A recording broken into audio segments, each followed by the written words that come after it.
Open Your Eyes is brought to you by the Belize Bank. Our country, your bank.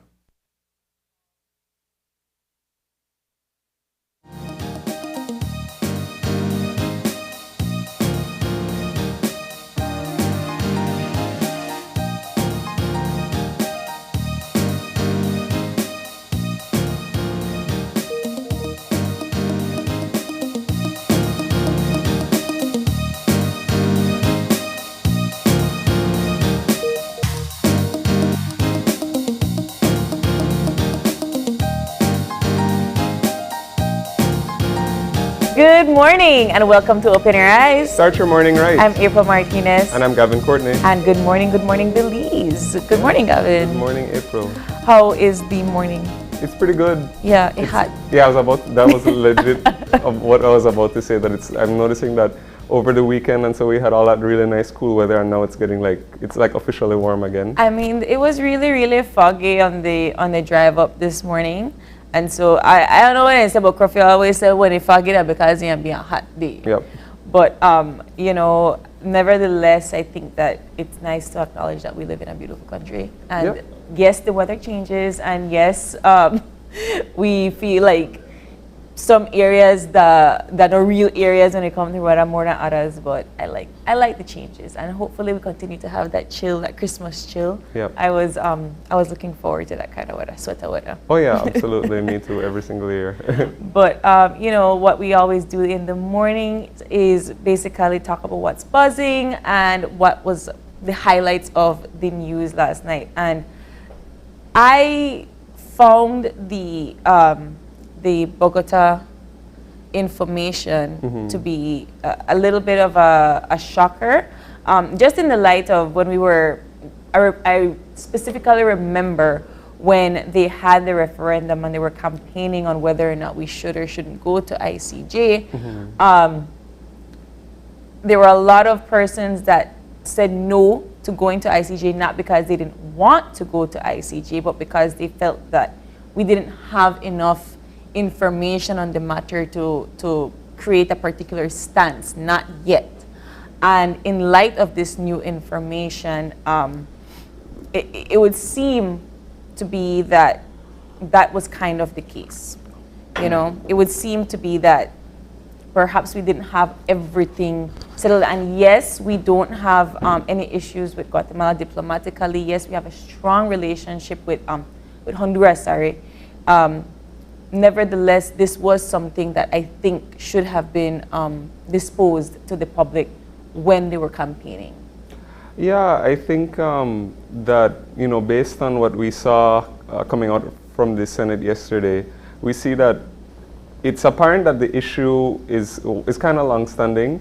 And of course, just historically and including in the whole referendum, all of the activity that was surrounded by that and the campaigns that went on. Yeah. People, I think the issue with the Sapa de la Keys, which is what are the subject of Honduras's claim, that doesn't get talked about very often, or doesn't, just because we're always dealing with, we think about Guatemala. But I remember specifically, actually, even around the times of the referendum campaign, and specifically with the no campaign, I think that one of the points that that some persons had made specifically were the maritime boundaries issue. Yes. Because we tend to think of it as being just the territorial boundaries between, but the maritime issue was a bit less clear. Yeah. And I think that was people who were advocating for a no vote were making that very clear from the beginning. And I think, it has to be, because this was a feature of that. Yeah.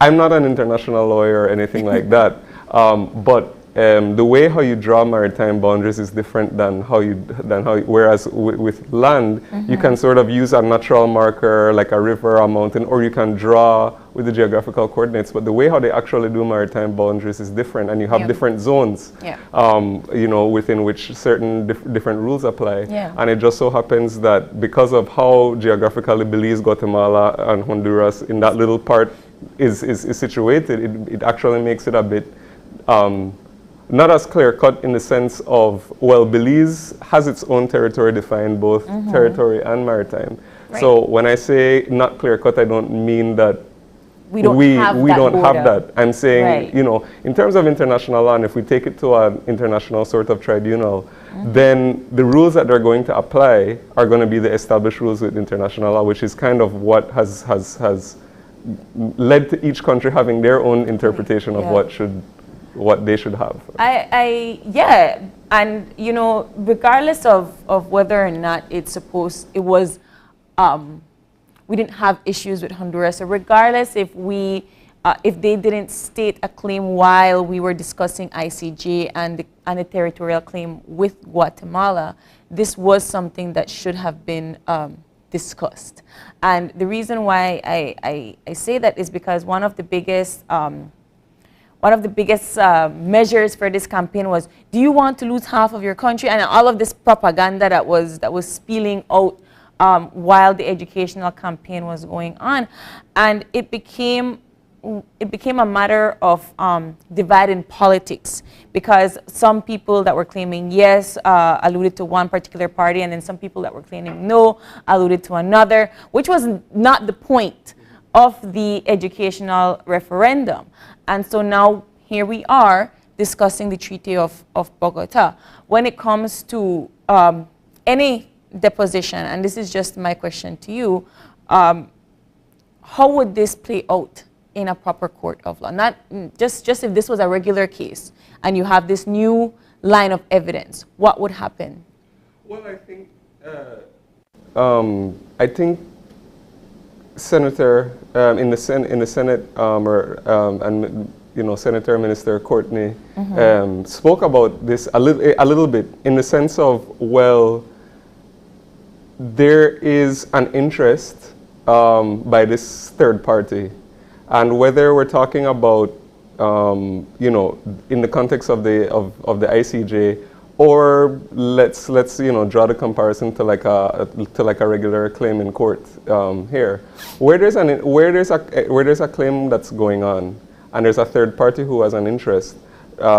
What can happen? There's different ways to deal with it, but what we'll typically do is that person will make an application to the court, either to take part in the substantive proceedings, either as a claimant or a defendant, to say that, well, all right, this is being claimed right now, but hey, this is like, let's say this property is being claimed. A is suing B because they're claiming this property. Right. But then C says, oh, wait, hello, actually this Lee piece, you can't talk about, you can't say, well, A is going to take all this property, but this also concerns me. So either, you know, you're going to sue A, or maybe you want to join and sue B, maybe you want to join B and sue back A, or maybe you have your own case to make, in which case there's different, and you file what's called an ancillary claim, in at least in our Supreme Court. Right.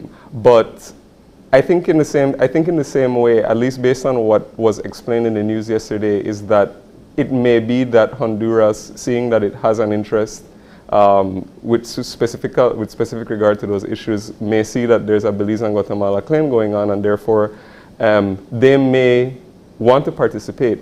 And if I understand what was said in the Senate correctly, it's that signing on to the treaty will allow Belize and Honduras to diplomatically resolve that issue. Yes. And take it towards to the appropriate forum for the dispute resolution, which is which would be the ICJ. And so, you know, can we just deal with everything one time in one, you know, for and you know, I know that the debate, the dispute within the meeting yesterday was more along the lines of, you have to bring it to the Belizean people. The people voted to go to the ICJ. You can't do it without, you know, the opinions of the people. But I want to be very, very clear on something, and it was the matter of how the initial referendum began in the first place. It was executed within less than a year. Right, the educational campaign and so forth. A lot of funding was placed into this campaign to prompt a yes or a no vote. Are we in a condition where we have that time to do that again? And one of the other concerns for the people at the time when they were questioning the information of the ICJ referendum was, why are you pushing us to do this right now? Why are you pushing us to, we don't feel like we have enough information. Why do you need a yes vote or a no vote by this date? And so on. And so it would be a matter, again, if you are going to push another referendum on the people, or is it going to be the exact same way, in the exact same method, where you're pushing for a yes or a no vote based on whatever propaganda that you're spilling in order for you to get your way, right? And so that is just my blatant concern when it came to the first referendum, and now when it's coming to the discussions about this.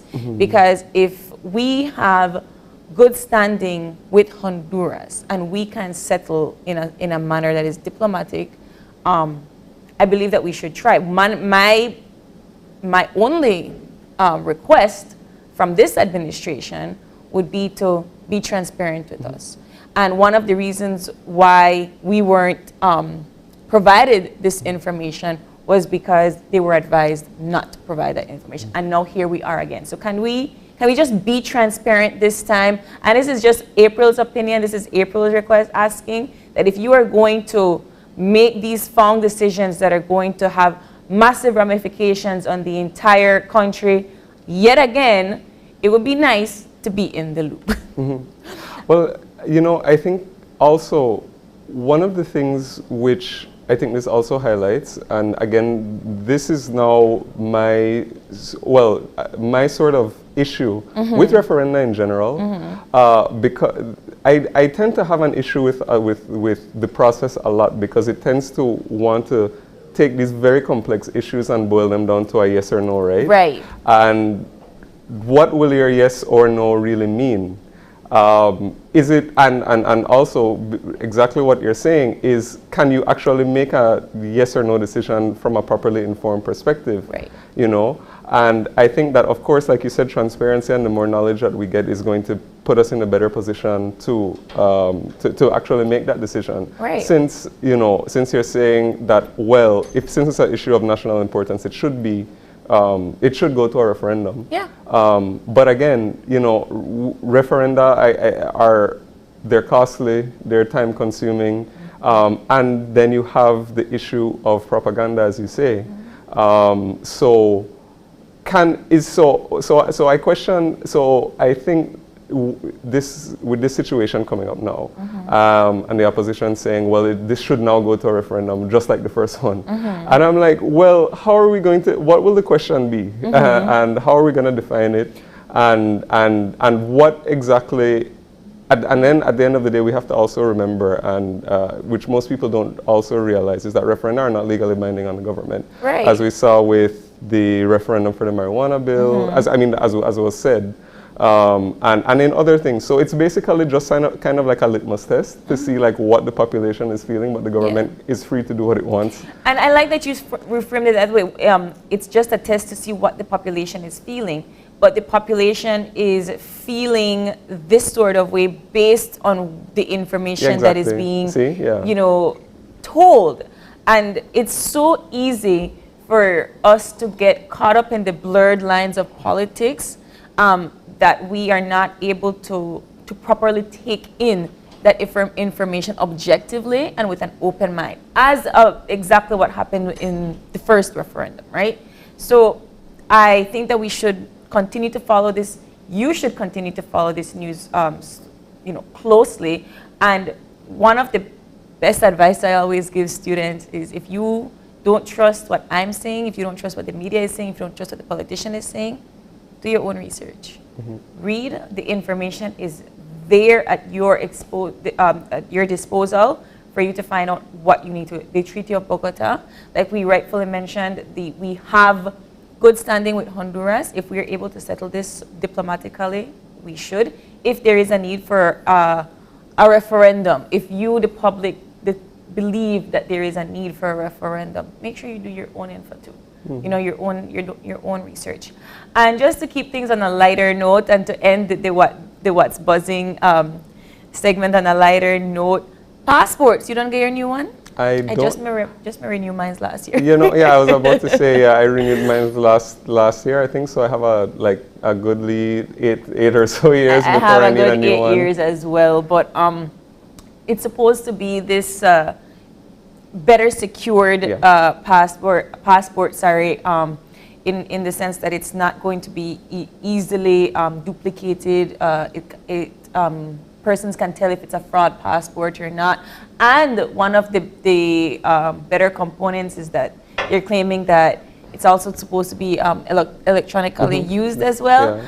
And there were prior discussions about fees being raised and so forth.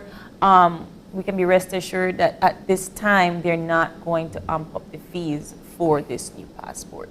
Right? Yeah, that's a really positive development. I think with Yeah. all of the new security features and stuff, it will mean a lot for Belizeans traveling abroad. You know, we've had a lot of issues with passports and immigration over the past few years, and it actually has, consequences for the country internationally. I mean, especially if you have tried to travel to different countries, you know, especially further than, let's say, Mexico or Guatemala, the immediate ones. Especially if you want to go as far as Europe, you know, there's a lot of issues with using the old style, with just having those sort of older style passports, because the machine readable passports have been around in the rest of the world for a long time now. Right. But so just in and of itself, that has had us, you know, sort of behind. But also because of our local situation and the history of a lot of immigration-related issues we've had, it's made, you know, for, let's just say something like travel, you know, with different countries, it's made it a bit difficult for Belize to sort of establish or put itself on the same playing field, even with a lot of other CARICOM countries. Because that's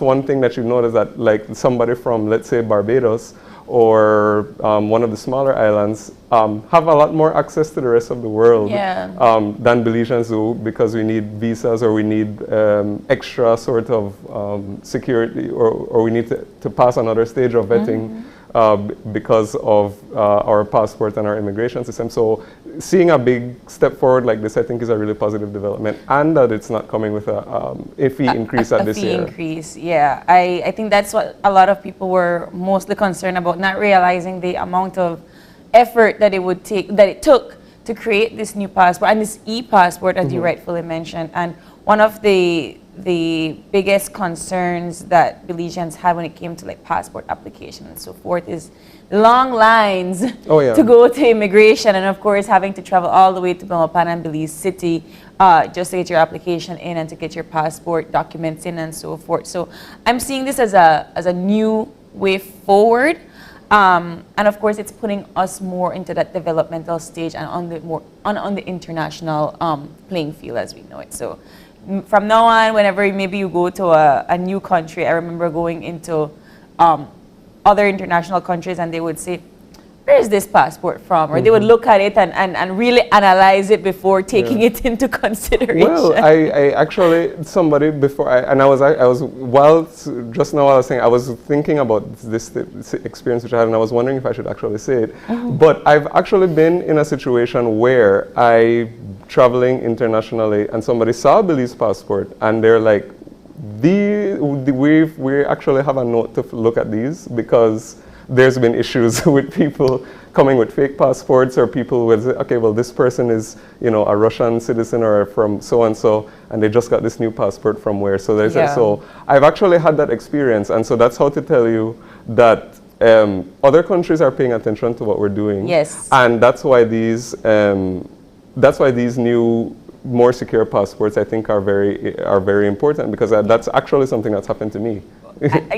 I mean, they've never held my passport, but the person at the customs office kept looking at it for a good 15 minutes, scanning all the pages, looking at all my stamps, going through my travel history. And, you know, it's a matter of, like you rightfully mentioned, putting ourselves on the international playing field. So, you know, kudos, Her Excellency Dayan Furilat Salam, was the first person to got issued this new passport. So we'll see how it works out. We're excited for that. But we hope that we motivated you to have these conversations and more. And of course, keep your eyes out for the news on our 6 o'clock forecast, 6 o'clock newscast for more stories later on. So we motivated you this morning, and we hope to keep motivating you this morning with our eye opener. And our eye opener is taken from dailyom.com, and it goes like this. Many of us find ourselves laboring under a label that has a negative connotation, but this can be reversed. We live in a culture that uses labels as a means of understanding the world and the people living in it. As a result, many of us find ourselves laboring under the labels that have negative connotation. Unless we can find a way to see the good in such labels, we may feel burdened by an idea of ourselves that is not accurate. For example, a culture that elevates outgoing behavior will label an introvert in a negative way, calling them antisocial. In truth, the ability to spend time alone is one of the most great artists, mystics, and visionaries share. Owning the positive side of this label can lead us deeper into our vision and fertile imaginations. You might begin to see yourself as brave and open-hearted. You may also see that there are certain paths and professions in which this is a necessary ability. As you turn your label around, the light of your true nature shines to guide you on your way. You know, many of us go through life seeking the validation and the labels that society gives you, right? And that validation or that label kind of limits you to be yourself. And personally, that's what I'm taking away from this particular eye-opener when it says laboring under a label that has a negative connotation. I think that nobody should make you, or nobody can make you feel inferior without your consent.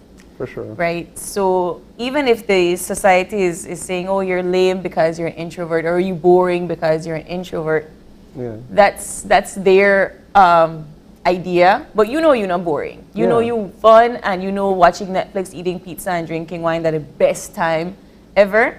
And you don't need the validation of that label to be happy. Well, I think also another thing is that people also tend to put labels on you, you know. So like they may look at you, or you say, well, this person is let's just say introvert, extroverted, so on. Or so like they might say, well, we know I invite she don't want to come because she know what. And then she might, you know, you might actually want to say yes. I may not like to go out to club, but maybe I'll go out to dinner or something like that. And I think that for sure that labels or stereotypes are a way to just easily understand things, because then it doesn't make you have to put through the effort of like getting to know the person or whatever. So you can just sort of make your judgment based on, you know, that sort of a label. But, you know, it's interesting that I was reading this article yesterday about TikTok.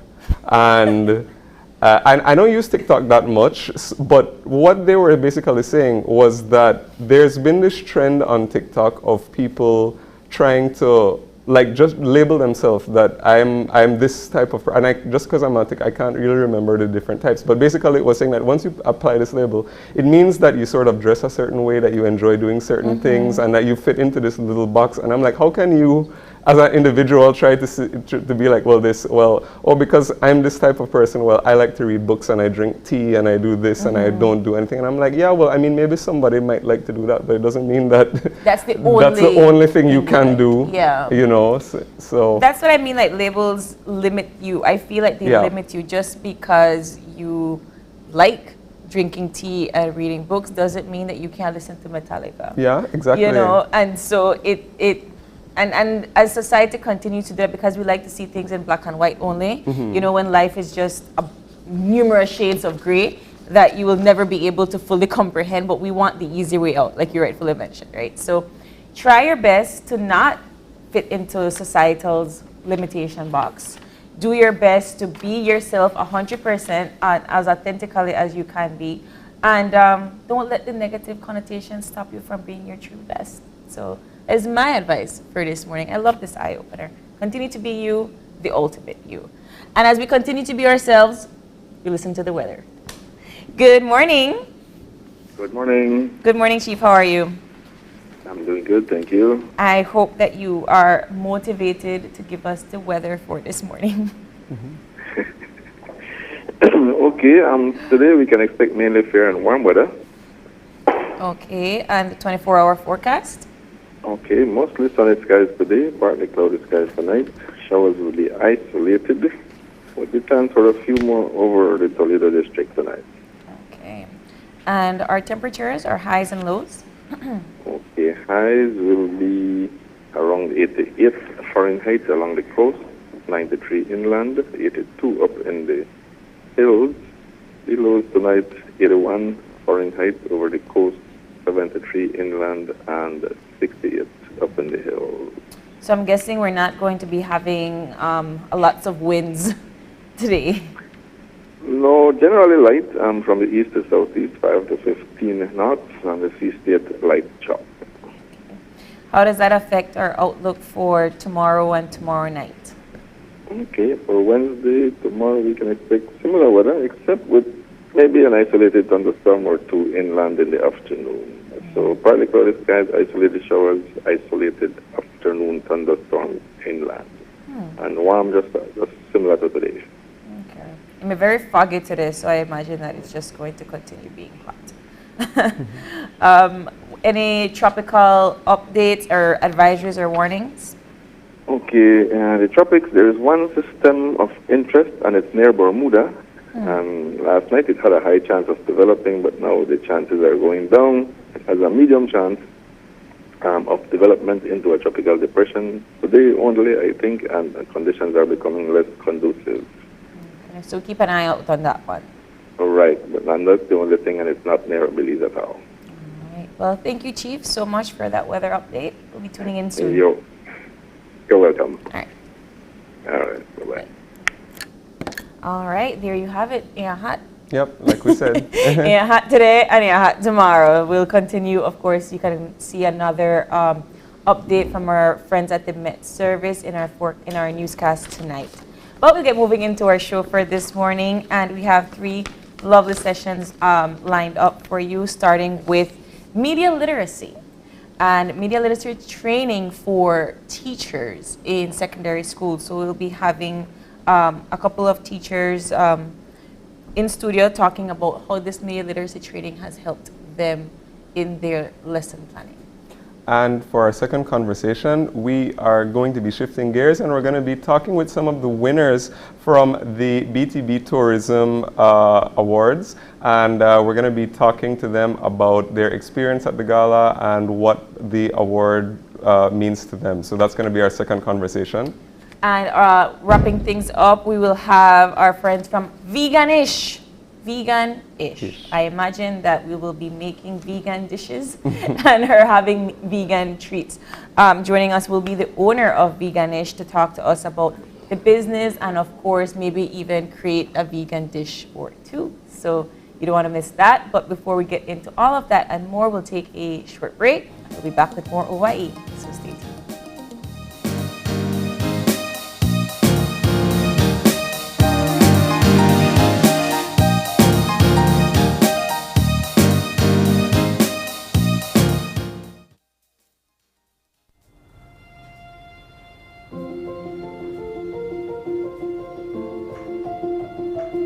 I will be there. Thank you so much. Why are you so excited? Let me tell you a secret. I just got off the phone with Sarah.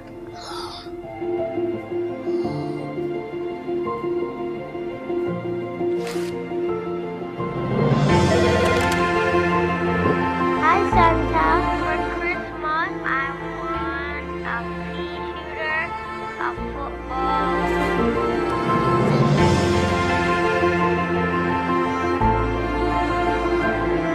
iPhone and a makeup for Christmas.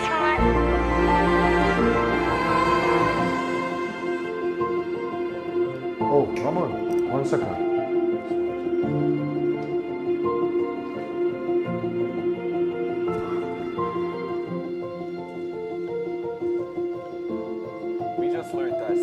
Santa's phone number has just been revealed. The number is 227-7132. Children all over. I'm sorry, Dad. I shared Santa's phone number.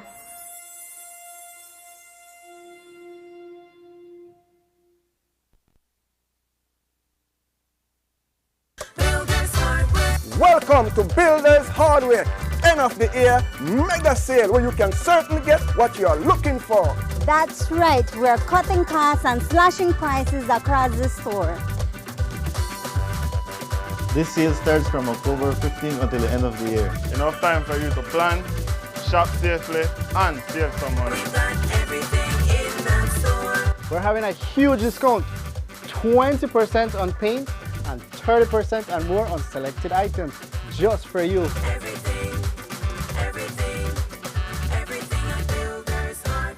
Come and visit us in Belmopan. We have quality, variety, quantity, and service with a smile. Builders Hardware. End of the year mega sale from October 15th to the end of December. We think our customers are awesome. Builders who build with a passion and skill. Go to Builders Hardware. Everyone, including our elderly, needs to stay connected with their loved ones. With Smart's Golden Citizen broadband program, senior citizens can sign up for 10 megabytes of unlimited internet at a low monthly cost of $25. Citizens over 65 can sign up with a valid ID and receive free installation plus 1 month free on selected broadband plans. Visit a Smart showroom near you for more information on how you can enjoy Smart's Golden Citizen broadband program. Smart, bringing people together. Are you looking for low-cost television advertising? Have we got a deal for you?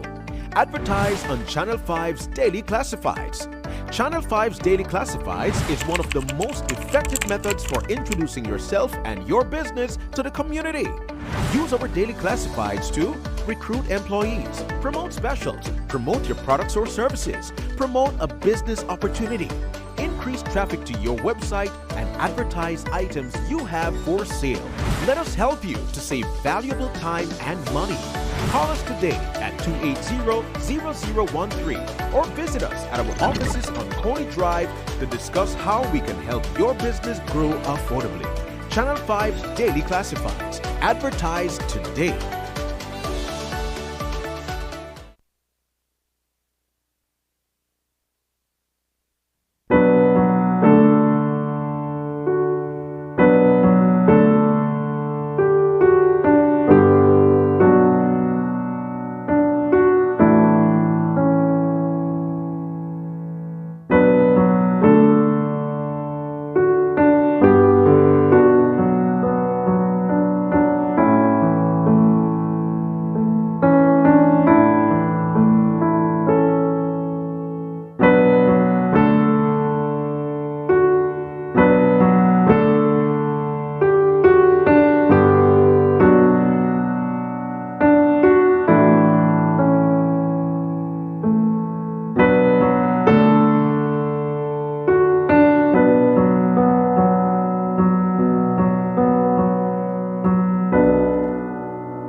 Wow. Oh my God, she drunk. No hurry, I got this. Goodness. Oh my gosh, it's the artist. Being the hardest. The artist. But you had way more than 2 drinks tonight, love, which is a legal limit to drive. What about you? Can you drive? Well, I was drinking soft drink all night, so I can drive her home. Thanks, Bree. Of course, Tricia, you know I got you. You're my girl. That's what I like to see. Friends don't let friends drive drunk, because you can't replay in a real life. Stig says so.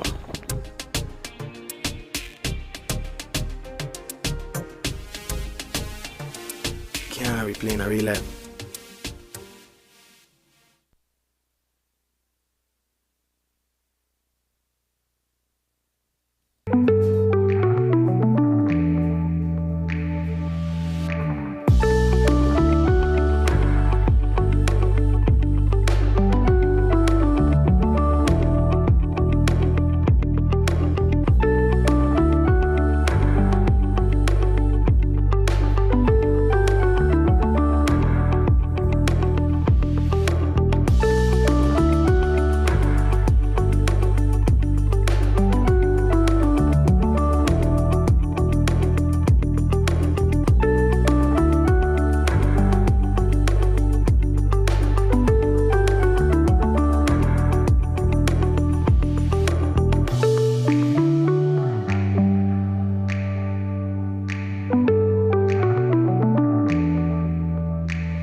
Are back, and if you're joining us right now, we're getting into our first conversation for the morning, and it's all about media literacy.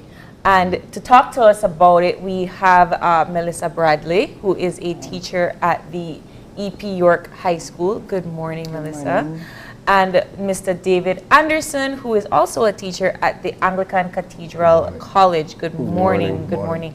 So we were we've been hearing about this media literacy training from Dr. Carol Babb. She was the head honcho behind the whole initiative, and she had launched that sometime in summer. Yes. Right?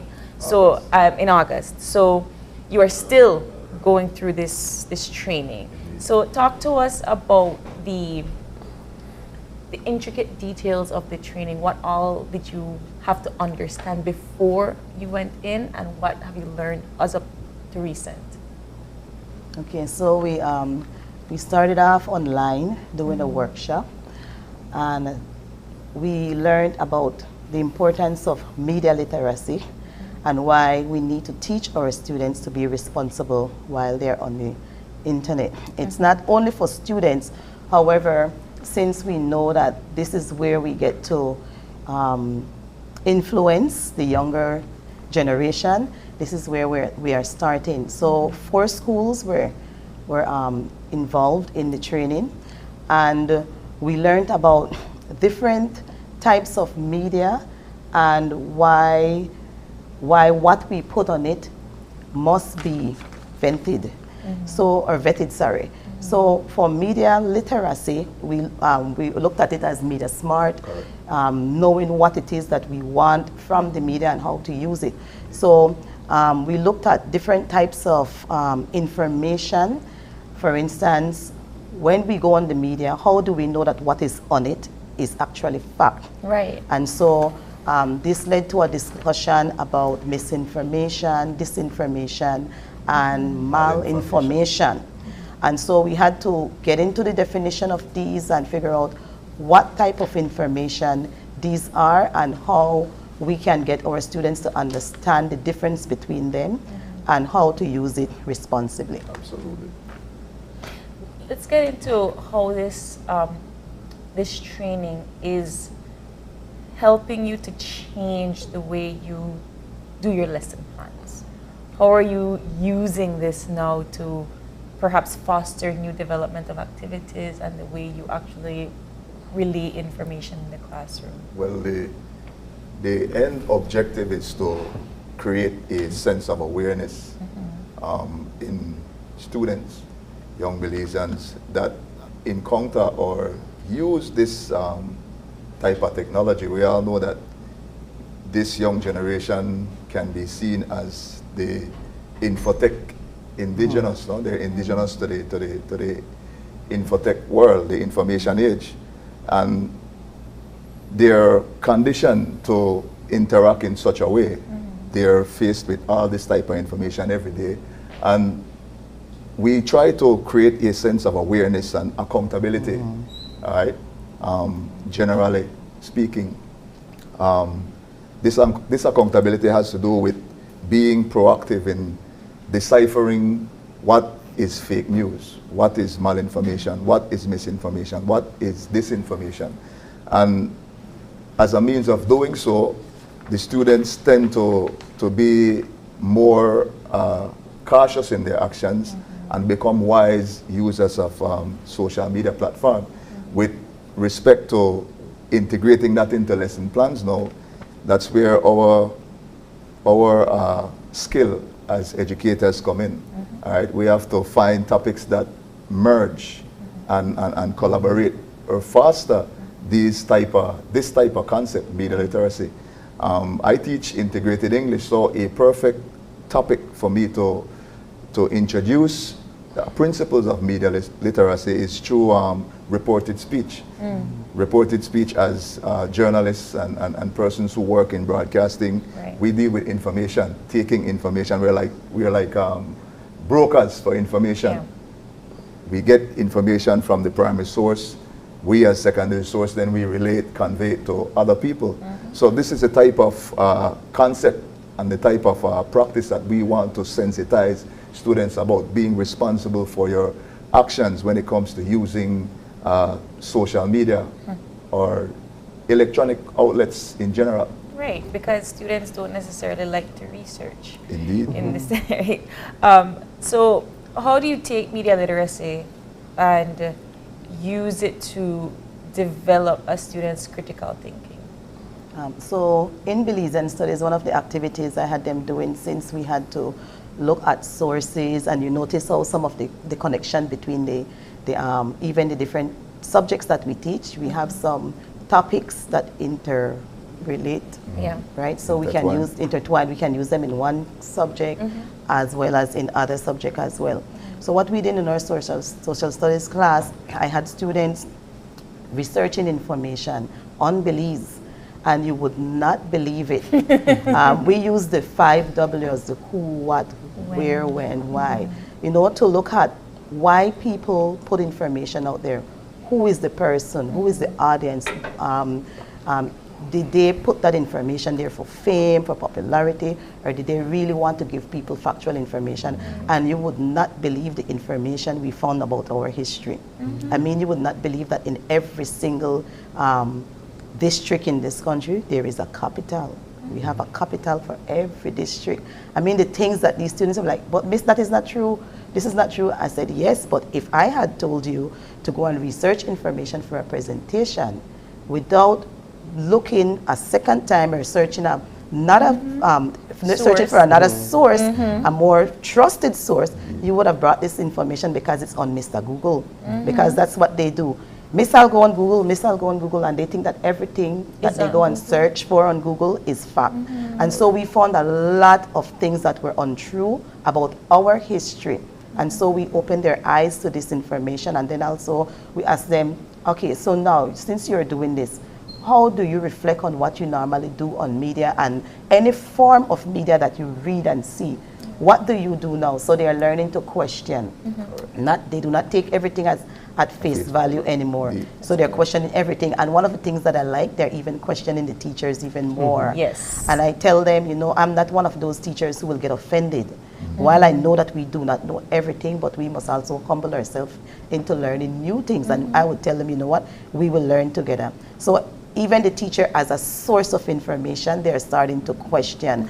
And that is what we want to develop in them, this critical thinking and being more responsible when searching for information and when putting information out there. And so even for myself as an educator, as a person, even in my own private life, when I think about things that you share on Facebook, and I'm like, now when I get information, I would read it. And I'm like, you know what? Like a little conscience is speaking to you now because of media literacy. You know what, I can't share this, and my friends would be like, I can discuss it with you, but I can't share it. Somehow I do not feel comfortable sharing things just like that anymore.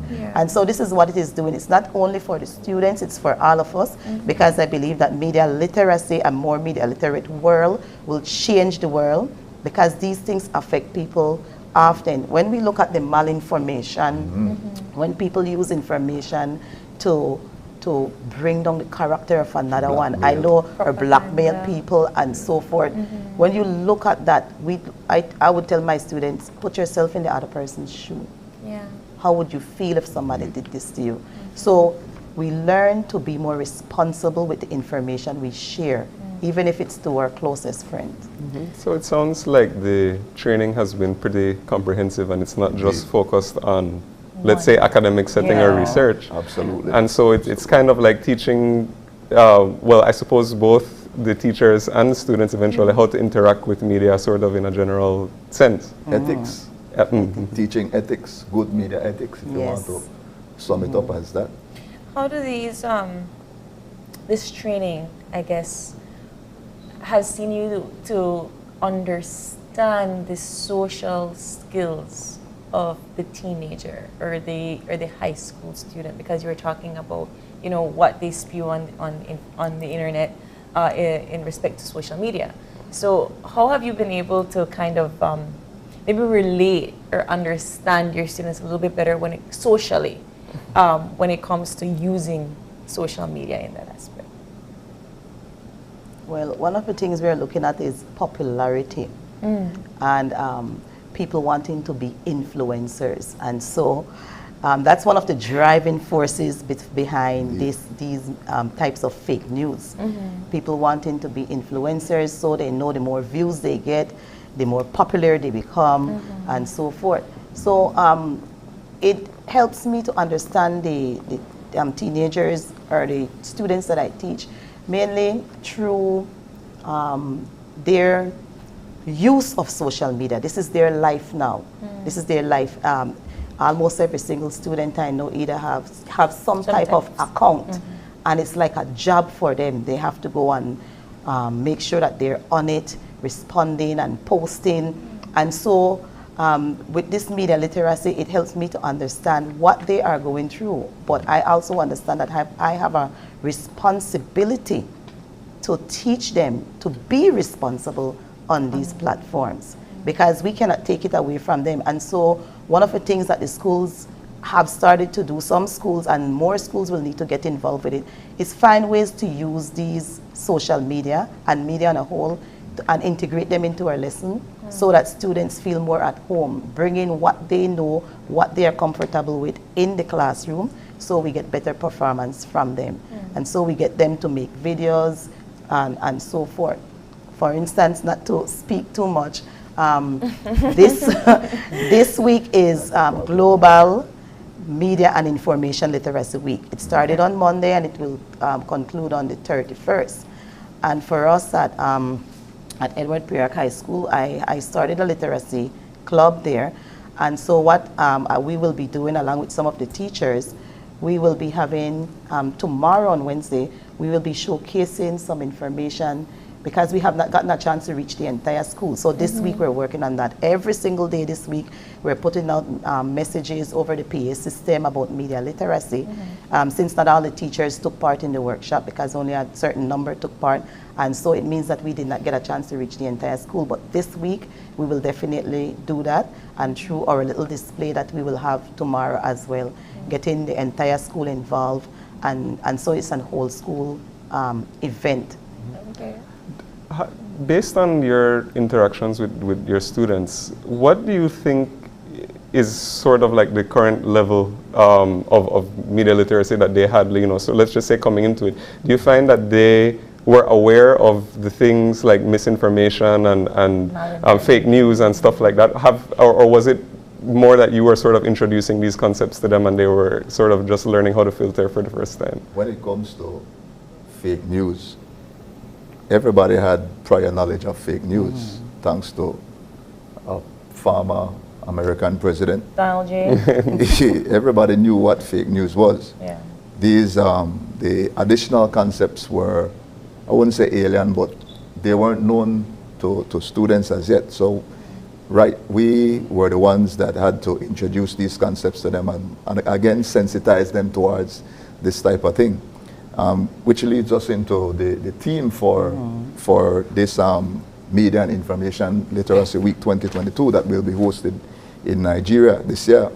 It talks about nurturing trust, a media and information literacy imperative, focusing on nurturing trust. That is critical because people truly rely on what they hear.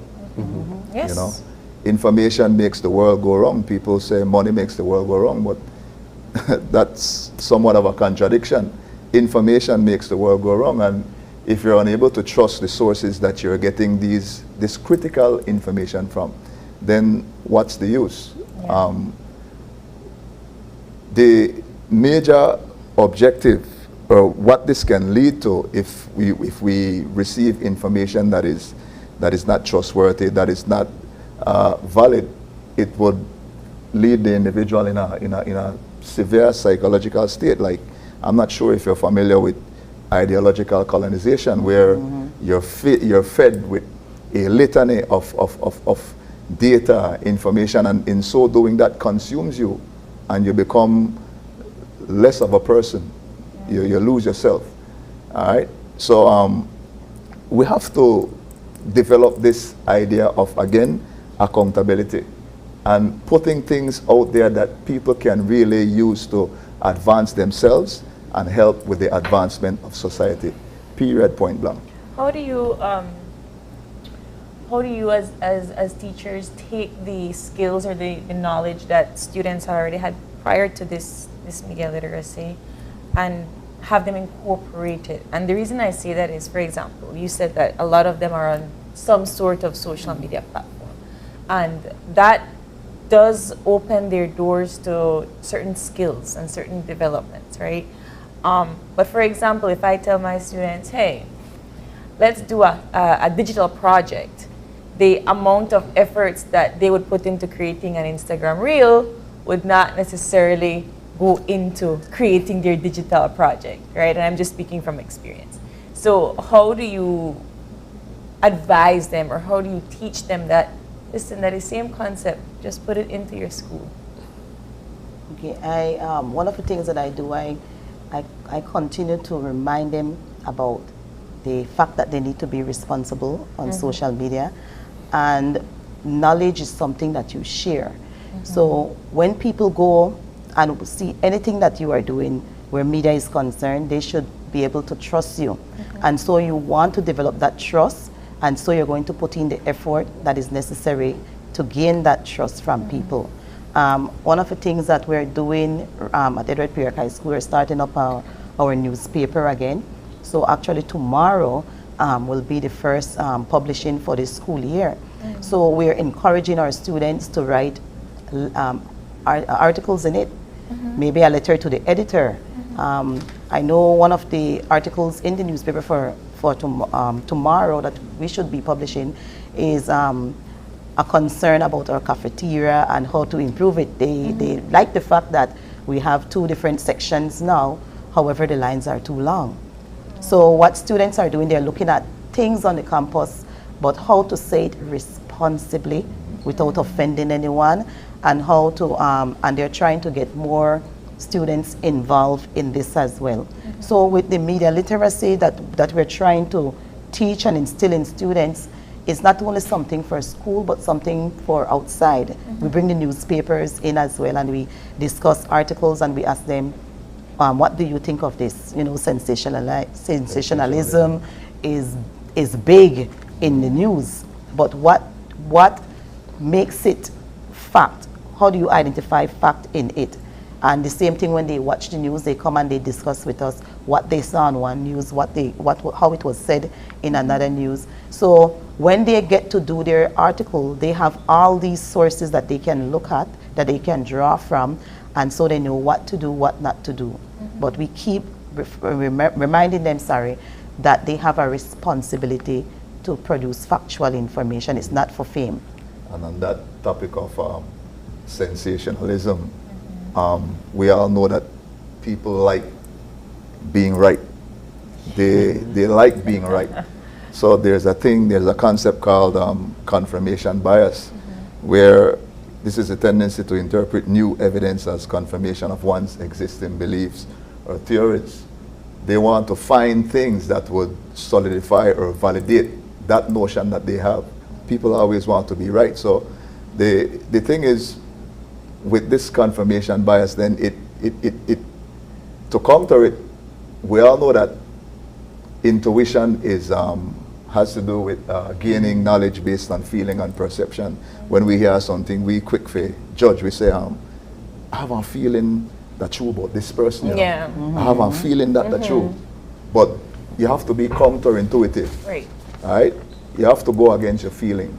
And sensationalism is just that. You hear some things and it appeals to your senses. You feel good about it. But you need to be sober-minded and check yourself. If it makes you feel good, then possibly it could be fake news. Possibly it could be malinformation. It might be disinformation or misinformation. So you have to be counterintuitive. Sober-minded enough to go and research, look up information, get different perspectives. And then you get that confirmation to the point where you say, you know what, I have to accept the truth. The truth is what it is. So if the truth goes against what I believe, my personal notion, then I'll have to give that up. You're asking them to change their cultural perspective though. Because one of the things that can go a little bit wrong would be, I am looking for information to prove myself right. Indeed. And a lot of the times when I do that, and my my searches on Google will give me information to prove that I'm right. So then it would go into, all right, I have to double check who, what, when, right. Check where, your sources, what, right? confirmation, correct. But do you think that they would be willing to do that if the information is telling them, like, you know what, it's correct. Hamburgerski.org say correct, so correct. They will be willing to search because they are more aware of the damage fake news can do to someone. So they will be more willing to do that. One of the things that we would advocate for, though, I know there's a lot coming with changes in the curriculum. However, Belize is a little bit behind where media literacy is concerned. This is something that schools in other countries have been doing for a long while now. And so this has to be reflected in our curriculum. We do not want teachers to believe that we're bombarding them with something new. We need them to understand, or we all need to understand, we have a responsibility to teach our students to be responsible. Indeed. The media is not going anywhere. You notice every time we turn, something new comes up, something new is popping up, some new form of social media is coming up, and so people get in trouble. People get in trouble, and so we have a responsibility for that. As well, this goes beyond school. When we look at disinformation and politics in our country and what is used to tarnish the reputation of other people, propaganda to spread false information about other politicians or perspective. So if we are raising the future generation, we need to raise them to do the opposite, to counter these things that are happening, so that we can have a better world. So when we look at our global media and information literacy, we're not only looking at how it can benefit our individual schools or our individual country, because we know that our students, once it has anything to do with the internet and anything that is global, we become a global citizen. So we have this responsibility, not only for us here in Belize, but how we interact all over the world and how we are seen when it comes in comparison to the world. So this is one of the things that media literacy is doing. It will help to create a better Belize. It will help to create a better world. Better human beings. Yes. Well, oh my goodness, we're slowly wrapping up. When it comes to the training itself, when does that end? You started August 6th. When are you completing your training, and what happens afterwards? Well, I believe this training is supposed to end sometime this week. Okay.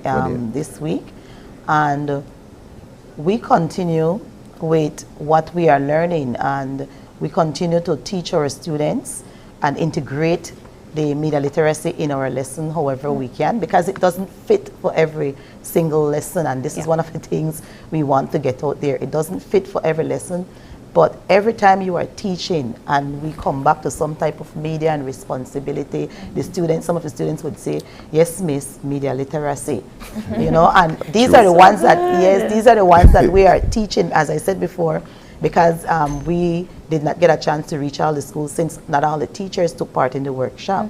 But through the effort this week, the entire school will be hearing about it. And then we're hoping that more people will catch on to it, because it's important that we teach our students to be responsible on the media. Critical. The EP York and Anglican Cathedral are only 2 out of 4. What are the other 2? I believe it's Wesley College and I think it's Smart Williams also. Okay. So 4 good schools with media literacy. We hope to see what the results will be probably next year, right? Yes. Sure. All right. Well, Teacher Melissa, Teacher David, thank you both so much for stopping by and discussing this. Best of luck. Thank you for having us. All the best as well. And with that, we're going to take another break, and we'll be back with our second conversation for this morning. This is Live on 5. Stay tuned.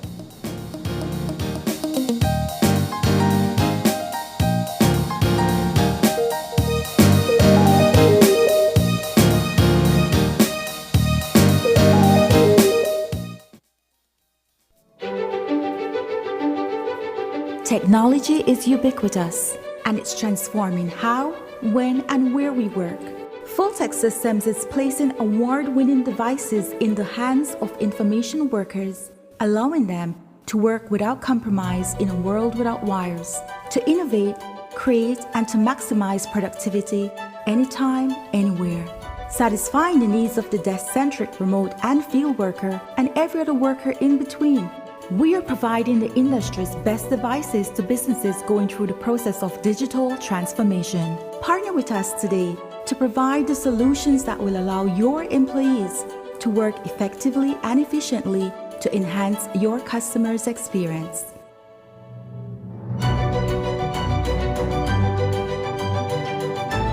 Fulltech Systems, your technology center, where you'll come for the price but stay for the service. Have you heard about the once daily pill that can help prevent HIV? Pre-exposure prophylaxis, also known as PrEP, is a once daily prescription medication that helps you lower your chances of contracting HIV. PrEP may not be for everyone, so speak to your healthcare provider to find out if PrEP is right for you. PrEP does not prevent pregnancy or other sexually transmitted infections, so it's important to use a condom every time you have sex and to get tested regularly. PrEP. It's something positive to help keep you HIV negative. You must be HIV negative to qualify for PrEP, so you need to get tested for HIV immediately before and every 3 months while taking the pill. So what are you waiting for? Talk to your doctor about your risk of HIV and find out if PrEP is right for you. Make staying safe a habit. Step up, PrEP up. To partake in the ongoing PrEP pilot project, which ends in December, visit Matron Roberts Polyclinic or the Belize Family Life Association in Belize City.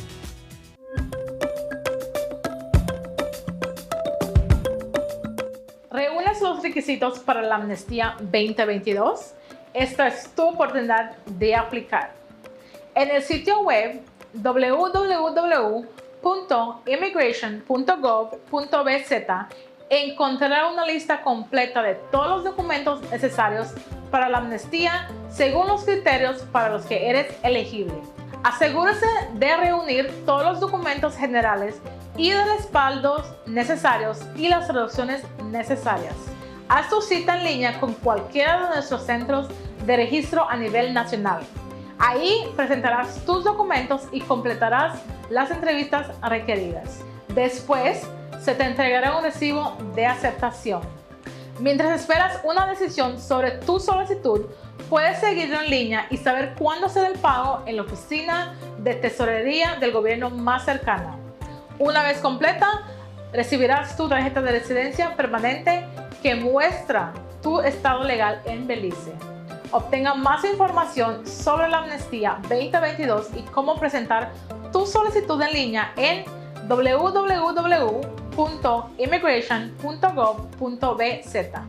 Prepárate, el plazo de inscripción será del 2 de agosto al 30 de noviembre de 2022. Amnistía de Belice 2022.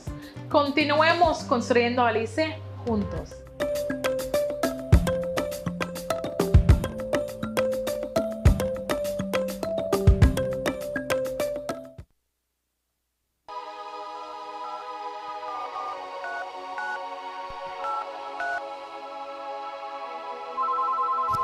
Been drinking all night, feeling so high.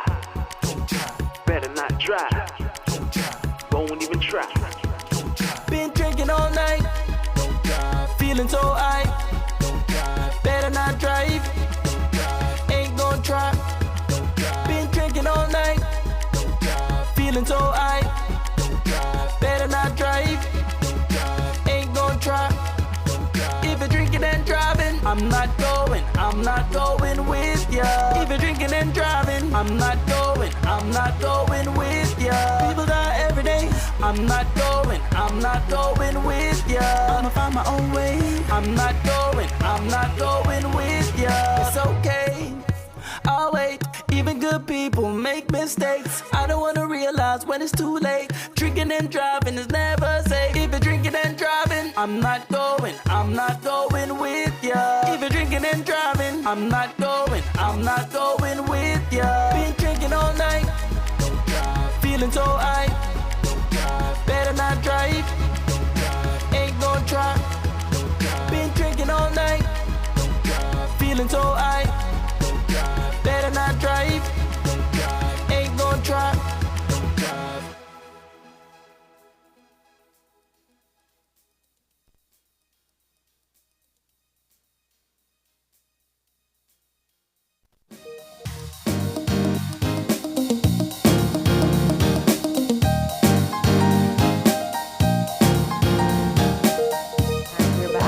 And we are just getting our second conversation for the morning started. And as we mentioned in the beginning part of our show, the BTV Awards were held this past weekend. Yes. And we are now joined via Zoom by several of the winners of in different categories. And we've got a full house today. So via Zoom. Yeah, via Zoom. So we're just going to say good morning and congratulations to some of our winners. So first we want to say hi to Charlene Young, who is the winner of the Frontline Personnel of the Year. Good morning, Good Charlene. morning, Charlene. Good morning. We've also got Jenny Staines from Elvis Kitchen, which is the winner of the Restaurant of the Year. Good morning. Good morning. Good morning. We have Jim and Kendra Schofield from Off the Wall Diet Center, which was the winner of the Small Accommodation of the Year. Good morning. Good morning. Good morning. And Deborah Catus, the marketing coordinator from Sleeping Giant, which was the winner of the Hotel of the Year. Good morning, Deborah. Good morning. And finally, we have Elias Galvez, who is the marketing manager from Sleeping Giant as well. So good morning, Elias. Good morning, guys. Thanks for having us. Thank you all so much for joining us. I know it was, I wish we had you all in the studio to give you a proper congratulations, but congratulations to all of you. Thank you. Thank you. So I understand that the process of the award show itself was you were supposed to be nominated. Do you all have any idea who nominated you? I have an idea. I nominated myself this year. Yes. Few cousins, as we haven't been on the show for years that it has been. This was our first time and first nomination. Wow, congratulations. And you won. Yes, we did. And so I want to get to hear a bit of perspective from each individual as to what being nominated and actually winning means for you. So let's start with Charlene, winner of the Frontline Personnel of the Year. Wonderful. That, of course, that's an amazing award to receive. Mm-hmm. So can you tell us a little bit just about your experience as a frontline worker, especially in the context of coming out of the pandemic? What was your experience like? And what does being nominated and actually winning, what did that mean for you? Well, for me, I'm super grateful and honored to have been chosen for this award. I feel very thankful as well. I want to give a great shout out. Of course, everyone knows that I work at Blue Zen now, but I want to give a special shout out to my front desk manager. He's a great part of the great achievement that I have accomplished. He is the type of manager that would normally say, Charlotte, this is your strength, this is your weakness, this is what you need to elaborate on to become the best. We have the same goals, everyone is different, so we have different personalities, but we get to understand each other and we work together really well. We have one common goal, to have Blue Zen be the top luxurious beach resort in Belize, of course. And I want to give him a special thank you. Of course, my Blue Zen team. This award means so much to me as an accomplishment for myself, but it is also a huge part of my team at Blue Zen because for example, if a guest would like an extra towel, an extra shampoo, I would have to say request it from housekeeping. So it's actually a good teamwork that we have to have good teamwork to accomplish this great service. So I want to say a special thank you to my team. We have Blue Zen is owned by wonderful individuals, Ms. Myra and Douglas Singh. They have been great owners and active as part of Blue Zen. Mm-hmm. They have equipped us with the proper training and skills to enhance our skills. So I would like to say thank you to them. They provide us with countless workshops, countless trainings, and I'm very grateful to be a part of this team. So it's a great accomplishment for my team at Blue Zen and also for myself. And hopefully this encourages guests to visit Blue Zen in Kikaga and meet Charlene in person. This is a great achievement and motivation for me to always do better and strive to be the best. And everyone is always watching, so just always be your best. Lovely, wonderful. I wanted to get Jim and Kendra's perspective and feel, just because I know that they are way off the grid, and so let's hear from them. They're the winners of the Small Accommodation of the Year. Talk to us about Off the Wall. Hi. Yeah, well, Off the Wall, as you know, we won the Small Hotel of the Year. Mm-hmm. We've been in operation for 25 years here. Wow. And we've been off the grid the whole time. We've just tried to do our best for our guests, and we always wanted them to leave loving Belize and wanting to come back. It seems to be working. 50% of our guests are return guests every year. We've got great staff who've worked for us, most of them over 15 years, so they're like family. Mm-hmm. So when guests come, they feel like they're joining our family. Exactly, because we only do week-long trips, and so the people come and stay a week with us. Wow. And we only have 12 to 13 guests, so we get to know every guest very, very intimately, and so we've enjoyed it. And but we were very honored by the this award. The Belize Tourism Board recognizing us, the small people, and we had some really great competition. There's so many wonderful resorts, big and small, in Belize. It's just hard to say you win or whatever. Just like Sleeping Giant's fantastic. All these places. Where is Off the Wall? Well, we are located on Long Key at Glover's Reef Atoll. We're one of the furthest southerly atoll. There's 3 atolls in Belize: Lighthouse Atoll and Turnip Atoll and Glover's Atoll. So when I said secluded and off the grid, that was an understatement. Yes, we're 35 miles off the coast from Dangriga. Wow. So we're a ways out, and we run totally off solar and wind generated power, and composting toilet systems and water desalination, and so the whole island is only 13 acres, so you can circumnavigate the island in about 10 minutes. Wow! And so since you are far away, how can people find you? How do your guests know about you? Mostly, just internet, Google, and a lot of word of mouth. That's for sure. TripAdvisor and TripAdvisor. Facebook. We have very good TripAdvisor reviews, and a lot of referrals. And Glover's Reef we're sort of a diving destination, and that's why it's Off the Wall Dive Center and Resort. But so we get a lot of people looking up diving Belize and Belize diving and snorkeling Belize and Belize snorkeling, and so and we just get people who want a very small place. So that's what we are, pretty small.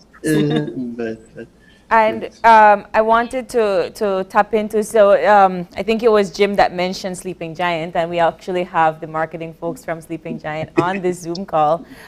So Debbie or Elias, let's chime in and talk about Hotel of the Year. Sleeping Giant is a rainforest, I want to say resort, but I know you guys have a different name for it. Talk to us about the feeling of this award. You want to go ahead? As large as Sleeping Giant is, it's over 600 acres, but it still allows you to have a very intimate experience at the property. It only has 30 rooms across that huge property, and that what our guests love so much about it is that despite how large it is, they become a part of the family. Our staff knows everyone by name the second they walk through our doors. So we try to keep the property as pristine as we possibly can, and try to be as eco-friendly as we can as well. So, and I mean the competition or the other nominees when it came to this particular Hotel of the Year, I don't even know how many hotels there are in this country. How do you believe that Sleeping Giant stood out in its right to win this award? Well, if I can, I would just say that we always strive to be ourselves. One of the main things that our leadership teaches us is, and our tagline that we like to use is, we are fearlessly authentic. And so everything that we try to do it in our own way, and we always try to be better than we were before. And now that I'm here, I'd just like to say that, Debbie and I are up here, but all the credit belongs to the on-site team. They are as dedicated as a team can come. And as Debbie said, for such a large property, they do an amazing job at keeping the guest experience very personalized, very intimate. So I think that was probably what gave us the edge. Beautiful. And finally, we have Jenny Staines, who is the owner of Elvis Kitchen. So this is Restaurant of the Year. That also is in the same lines as Sleeping Giant, with a vast amount of restaurants throughout the country. So first-time nominee and winner, Jenny, talk to us about what makes Elvis Kitchen stand out. First of all, I'm not the owner of Elvis Kitchen. Oh, apologies. My mom, Elvia Staines, is the owner of Elvis Kitchen, and I've been working for her for 36 years. And I'm the executive chef. Every day, we do the same. My job is to have consistency and good food. Go. Yeah, and well, and just Elvis is such a household name in San Pedro town, and I think that that speaks to sort of what you were saying, the consistency. But what do you think? What do you think has led to the establishment as such a household name, and also now to the point where you've actually stood out and won the best restaurant of the year? Well, I have an amazing team here at Elvis, right? We work every day. I have 15 staff that I work with, and these are all young Belizeans, and every day we strive to be the very best. And also when we have tourists here, we have very high expectations because it's been around for 45 years. That's why we have to really have a very good game plan every day, because if not, we're criticized, and that is what makes us better. And BTB, when we were nominated and we qualified for criterias, they are very strict on judging and everything, and we did all that we had to do by just cooking and giving them a good meal, and that's what we do. We practice every day, and I think with years we've been doing very good, and I'm very proud of this award because we put in work every single day to be the best and to showcase beliefs in every dish. Yeah, I was actually going to ask about the actual the dishes and the food that you serve and what goes in, the planning of the menu and the flavors. What is it that you hope people when they come to Elvis? What are you hoping that they experience, especially because it's locals and a lot of tourists? Yeah. So what goes into the planning? Well, my idea of serving our food is that when tourists come, they will have a gastronomic experience that will say, oh my, this is so wonderful, this is Belize. And we serve food from Maya to Creole to Garifuna, and we like when tourists come in, the waiters would explain the dishes, and most likely they would pick something that has to do with Belizean food, because we have other foods that are comfort food for people that are not foodies. But when they eat, like for example, they have our Mayan fish. One of my favorites. Flavor all these different spices, and they just leave being so happy. I think that for every single winner that is on this list and the others, they all encapsulate what is the Belizean cultural experience. And I guess I can ask this question to anybody that wants to answer, to any of our awardees. But what do you think your award signifies when it comes to Belizeanness and Belizean culture? Well, mine signifies everything, because what we put in the dishes are Belizean ingredients, and with pride. And believe me, we have worked so hard for the past years that with this award, it just feels really good. And my mom is still with us, so it signifies more because she's 90 years old, and we got Restaurant of the Year with her being with us, which to me, that's the most important part of my hard work. Wonderful. Does anybody else want to chime in with their answer? I would like to say, Bluzen, like, we're really secluded. We're on the north side. So for me, winning this award, Bluzen is fairly new. So it's putting us on the map. It gives me great satisfaction that our hard work is noticed. So I would encourage everyone to come at Luzen and experience the tranquil, the peaceful atmosphere, because it's on the north side of Keycorker, so it's kind of really relaxing. As you get off our pier, we ensure that you feel the top-notch service and you're blown away by our hospitality. And I wanted to ask Jim and Kendra a little bit about that, just piggybacking off of April's question, just because because of the location. I'm wondering, like, what is it that you hope guests take away, or what is the number one, or what kind of feedback do you get from guests about their experience when they do go to Off the Wall? Well, Belize is a beautiful country, and there's so much wonderful nature, and our accommodations are all right on the water. So all of our guests get a chance to really slow down, de-stress, enjoy nature up close, whether it's in the water or kayaking or snorkeling or whatever.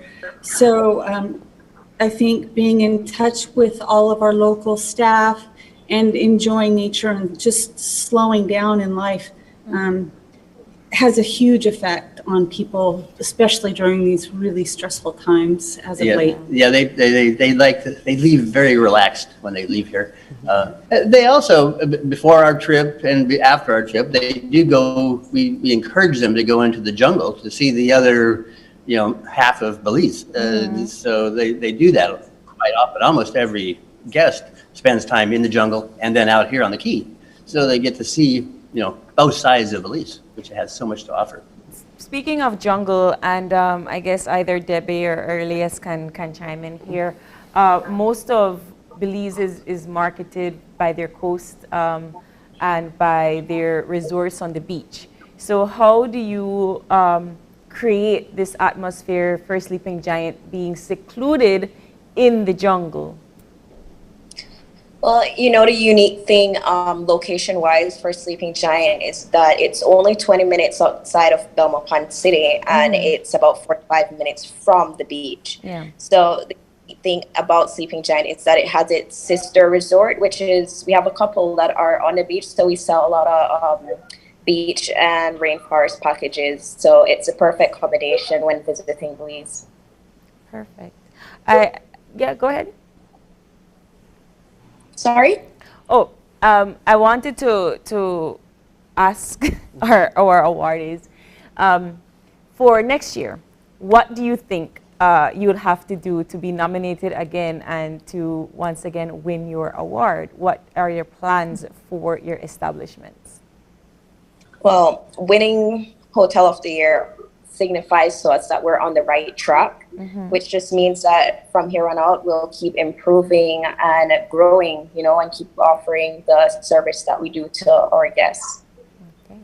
And yourself, Jenny?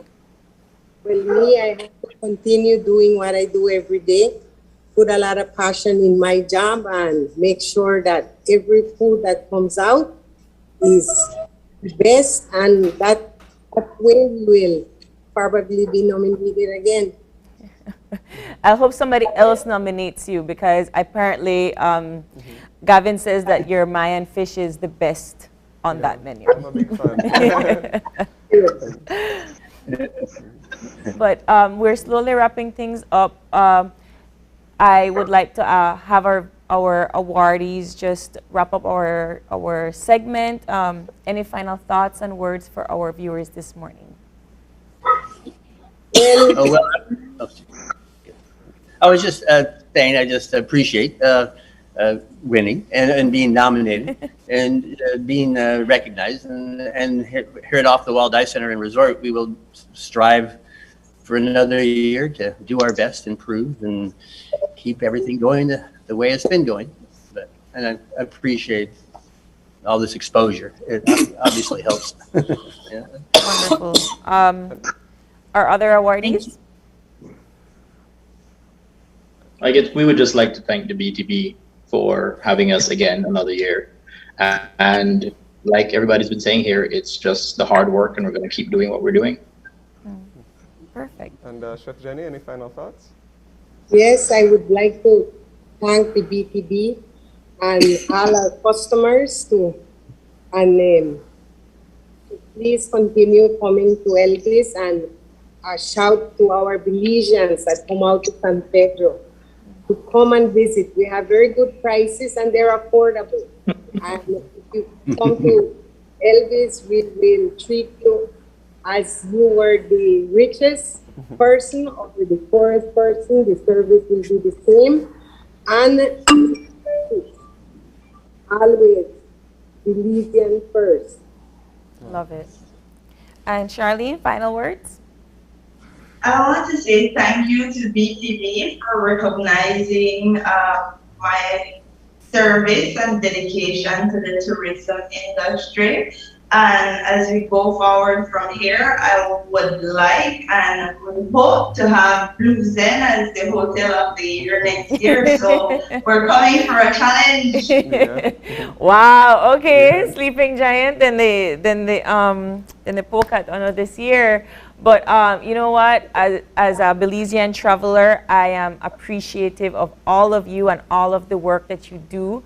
Not just for international tourism, but for local tourism as well. And I commend you and congratulations to all of you. Thank you. Thank you. Thank you. All right. And with that, we are going to take another break and we'll be back with Veganish. Vegan-ish. Yeah. We'll see what that means. We'll see what that means. So stay tuned. We'll be right back.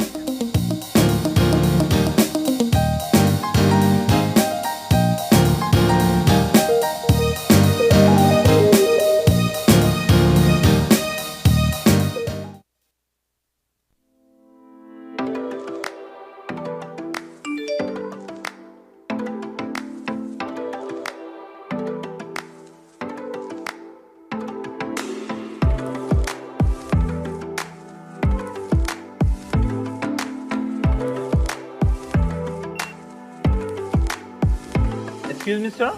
Yeah. But how can you pay with your phone? B-Box. What? What is B-Box? B-Box have been his newest rewards program. Really? Where I could get it from? Man, check on the website bbox.bz or you could download it from the App Store. And if you still don't know, check that young lady there and she'll hook you up. I will surely do so. Good afternoon, miss. Can you hook me up with B-Box?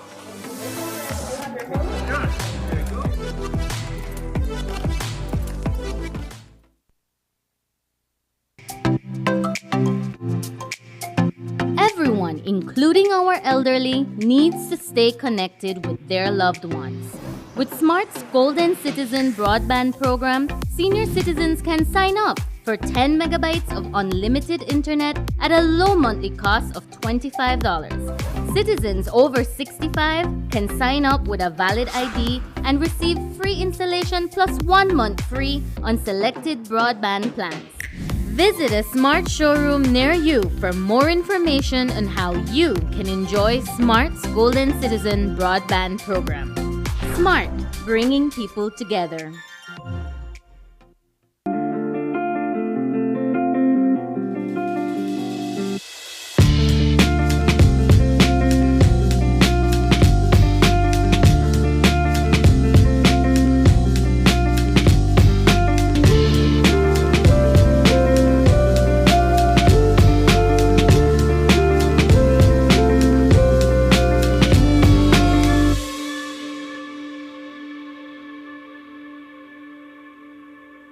Your life just got a lot less complicated with Belize Bank Contactless MasterCard Debit Card. Introducing our Standard Debit and MasterCard Platinum Debit Cards. Now you can make purchases anywhere MasterCard is accepted with one tap, pay and go. Your contactless card never has to leave your hands, especially in these times. And your card is embedded with multiple layers of security. Platinum card holders get to enjoy extra benefits like price protection, purchase protection, trip inconvenience, and luggage protection, just to name a few. Start enjoying a cashless lifestyle today with the Belize Bank.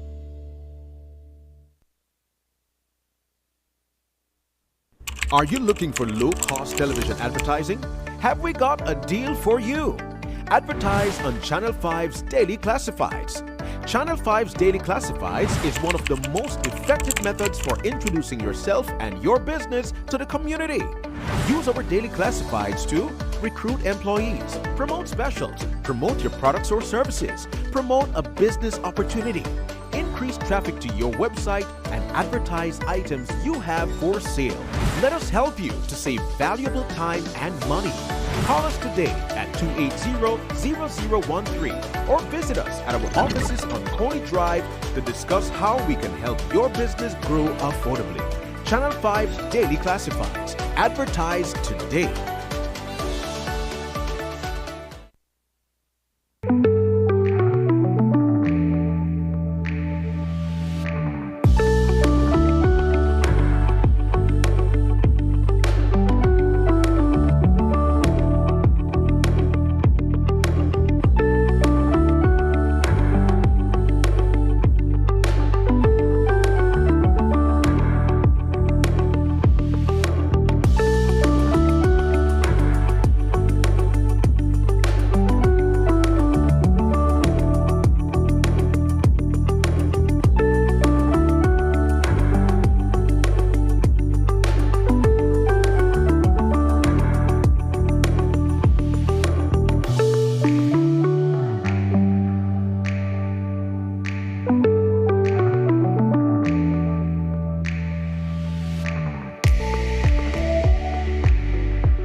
If it continue the way it is going right now, you would be surprised to see what will happen in the next 10, 15 years.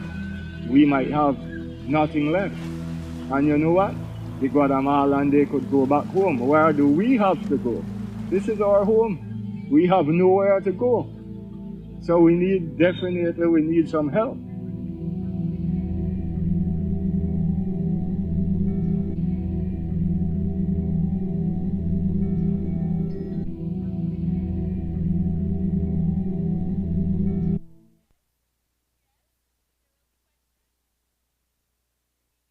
When someone you love becomes a memory, the memory becomes a treasure.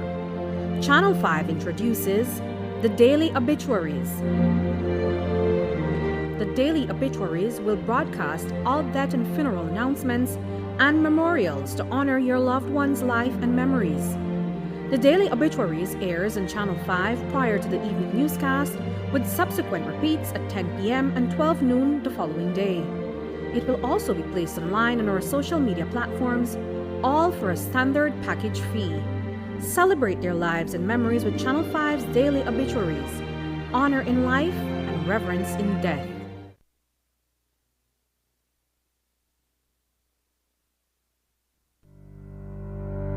Reduce your risk of viral illness like the flu or the coronavirus. Wash your hands frequently with soap and water or with an alcohol-based hand sanitizer. Cover your nose and mouth when coughing or sneezing with a tissue. Throw away, then wash hands immediately. Avoid close contact with anyone who has the cold or flu-like symptoms. If you become ill, please visit your doctor or nearest health center and share your travel history. A health and wellness message from your Ministry of Health.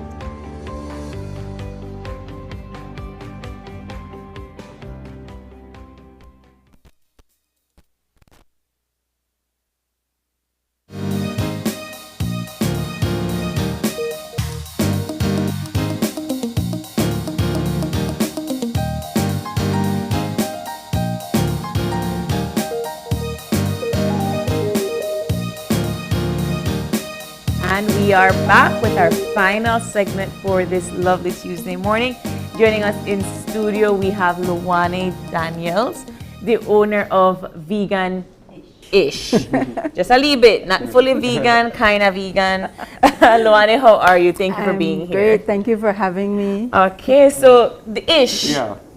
Why? Yeah, why an ish?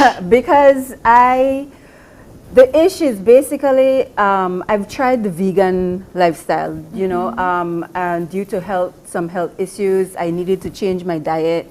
And for anybody that has ever tried to eat healthy and struggle because they just crave their occasional meat, occasional chicken. So I developed this around me, something I can handle. You know, we always go into these diet fads and you have to starve yourself for a week. And then by the end of that week, we're just eating up everything that we missed for that week. So basically this is a way to stay constant and still enjoy what you want. So my diet is mainly, I will eat vegan, I meal prep, and I will eat vegan for the week. Okay. So I have if I'm making it at home, I'm going to do it vegan. But when I go out for dinners, then I try to choose better options. So it's not like you have to, the idea is not necessarily forcing yourself to stick to a particular lifestyle just like that. You kind of gradually get into it. And so the idea of Veganish is just to show that you can eat healthy, and you can eat healthy maybe 2 to 3 times a week, 4 times a week. And then occasionally if you go out, because it's hard to find anything vegan when you go out, you have to go to specific places. And then when you do find something that's vegan, or it's basically leaf and carrots. Yeah. So indulge when you go out, you know. I do still, when I go out, I'm still conscious of what I eat. I'll make sure it's like maybe seafood or white meat, chicken, turkey, things like that. But when I'm home, I control it. So you are not vegan, vegetarian, 100%? No. The ish. Yeah. That's the ish. A little bit, you know, they have that TV show, Black-ish. And for some of our viewers who may not be familiar with, you know, Veganish, so is it, is it like a actual place where you can sit down and eat, or do you do orders? How does it work? No, so this basically just started up like a couple of months ago. Idea popped in my head, and I'm like, because I do it all the time anyways. You know, I'm always cooking, sending pictures to my friend. They're like, oh, can I have a sample? Now they have to pay for my sample.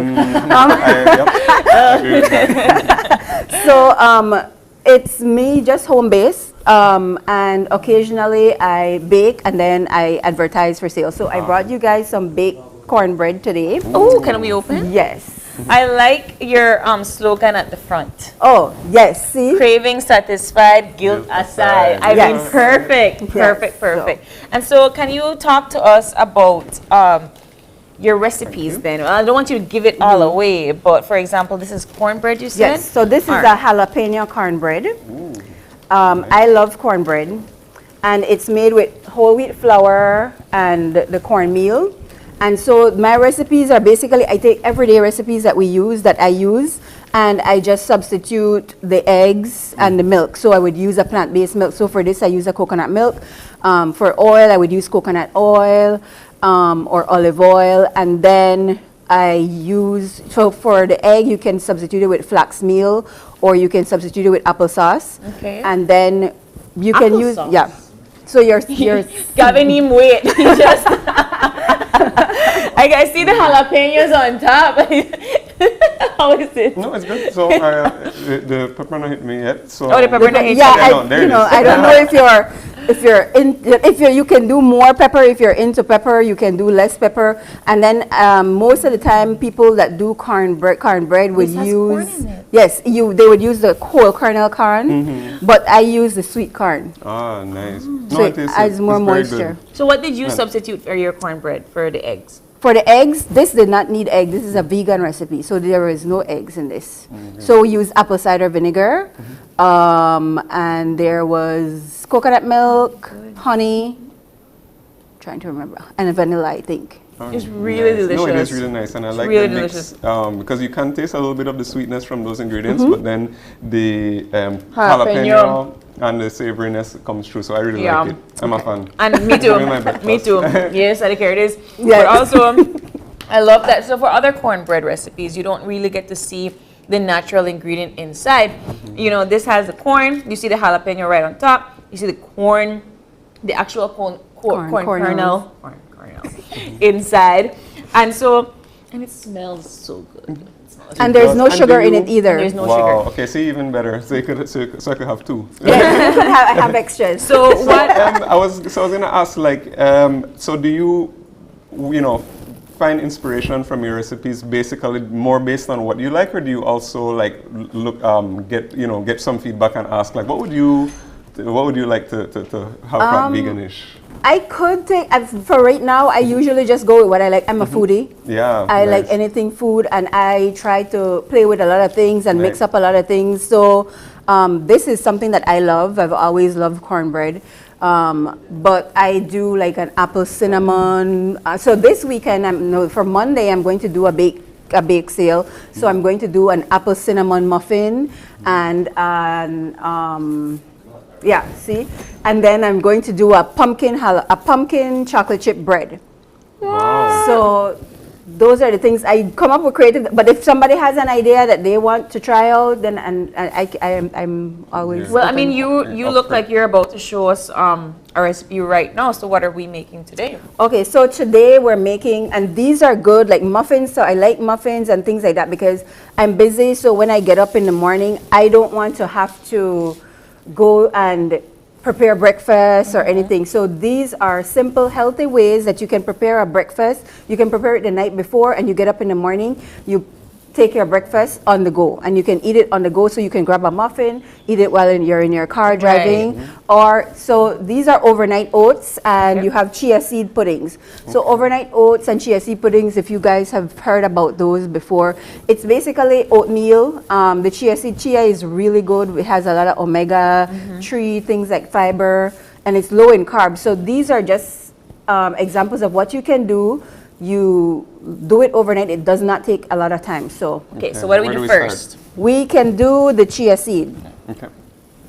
Chia seeds. We're going to do the chia seed pudding. So it's basically 2 tablespoons of the chia seed.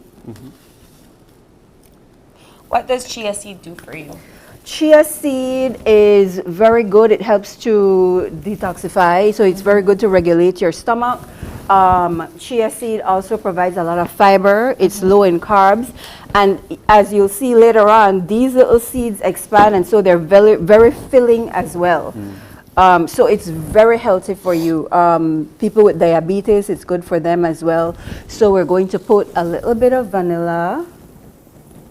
Just a little tiny Just a little tiny teaspoon. Now you can use